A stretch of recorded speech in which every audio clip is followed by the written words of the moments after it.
ট্যাংরায় দুই গৃহবধূকে খুন করেছিলেন কে? দুই ভাই মিলেই কি স্ত্রীদের হাত গলা কেটেছিলেন, নাকি কোনো একজন? শুধুই কি দেনার দায় গোটা পরিবারকে শেষ করে দেওয়ার সিদ্ধান্ত নিয়েছিলেন বাড়ির বড়রা, নাকি নেপথ্যে অন্য কোনো কারণ ছিল? ট্যাংরা কাণ্ডে এখনো অধরা অনেক প্রশ্নের উত্তর। জল আসে না কলে, ঝরঝরিয়ে হরদম জল কেএসবি পাম্প হলে। বিদ্যুৎ সাশ্রয়কারী জার্মান টেকনোলজিতে তৈরি কেএসবি পাম্প। জলের প্রবলেম সেটা আবার কি? এর মধ্যেই চিত্তনিবাস থেকে দুই ভাই প্রণয় ও প্রসূন দে সহ পরিবারের 6 জনের মেডিক্লেমের কাগজপত্র উদ্ধার করল পুলিশ। পাওয়া গেছে প্রণয়ের স্ত্রী সুদেষ্ণা, প্রসূনের স্ত্রী রমি ও প্রসূনের কিশোরী মেয়ে প্রিয়ম্বদা অর্থাৎ মৃত 3 জনের আধার কার্ডও। পুলিশ সূত্রে খবর, নথিপত্রের ফাইলটি লিভিং রুমের সামনেই রাখা ছিল। তাহলে কি সব ভেবেচিন্তেই গুছিয়ে বাড়ি থেকে বেরিয়েছিলেন প্রণয় ও প্রসূন? পুলিশ সূত্রে দাবি, দুই ভাই জানিয়েছেন ওষুধ মেশানো পায়েস খেয়ে আগেই মৃত্যু হয়েছিল বাড়ির ছোট মেয়ে প্রিয়ম্বদার। দুই গৃহবধূকেও হাত ও গলা কেটে খুন করেছিলেন তারা। তারপরই আত্মহত্যার উদ্দেশ্যে বাকি 3 জন গাড়ি নিয়ে বেরিয়ে যান। সকলেই একসঙ্গে শেষ হয়ে যাওয়ার পরিকল্পনা থাকলে মেডিক্লেমের কাগজপত্র কেন সামনে রাখা হয়েছিল? রহস্যের কিনারা করতে দুই ভাইকে জিজ্ঞাসাবাদ করতে চায় পুলিশ, কিন্তু দুজন এখনো হাসপাতালে ভর্তি রয়েছেন। বিলাসবহুল জীবনযাপন ছিল।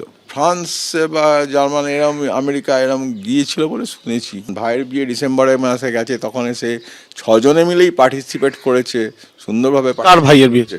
ওরই ভাইয়ের বিয়ে, সুদেষ্ণার ভাইয়ের বিয়ে। কোনো কিছু প্রকাশ পায়নি। প্রকাশ পাইলে তো আমরা তো একটু বুঝতেই পারতাম যে কিছু একটা হয়েছে। আমরা যা বাইরে থেকে দেখেছি যে দু ভাই নিজেরাই কাজকর্মগুলো কন্ট্রোল করতো, একসাথে দেখতো, একসাথে ব্যবসা, কোথাও ঘুরতে যাওয়া, পুরোপুরি একদম নিজেদের মধ্যে ছিল। কোথায় কোথায় ঘুরতে গিয়েছিলেন ওনারা? মোটামুটি ঘুরতে আমি তো জানতাম, লাস্ট যেটা গেছিলো বলে শান্তিনিকেতনে গেছিলো ঘুরতে শুনেছি। কতদিন আগে? তাও ওই ডিসেম্বর মাসে। মঙ্গলবার গাড়ি দুর্ঘটনায় জখম হওয়ার পর থেকেই রুবি জেনারেল হাসপাতালে ভর্তি ছিলেন ট্যাংরার এই পরিবারের বড় ছেলে প্রণয় দে, তার নাবালক পুত্র ও ছোট ভাই প্রসূন দে। 4 দিন পর শনিবার হাসপাতাল থেকে ডিসচার্জ করে দেওয়া হয় প্রণয় দেকে।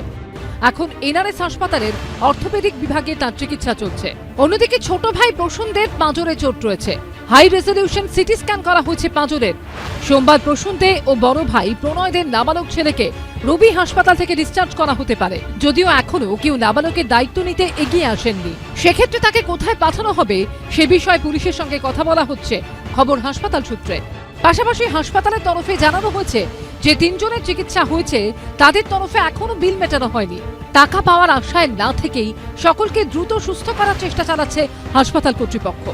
ট্যাংরাকাণ্ডের সামনে এসেছে আরও একটি তথ্য।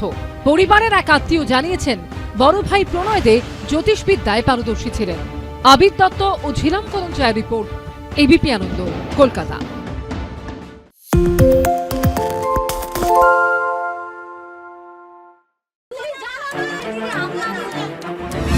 বাংলা চেঁচামেচি চায় না, বাংলা খবর চায়।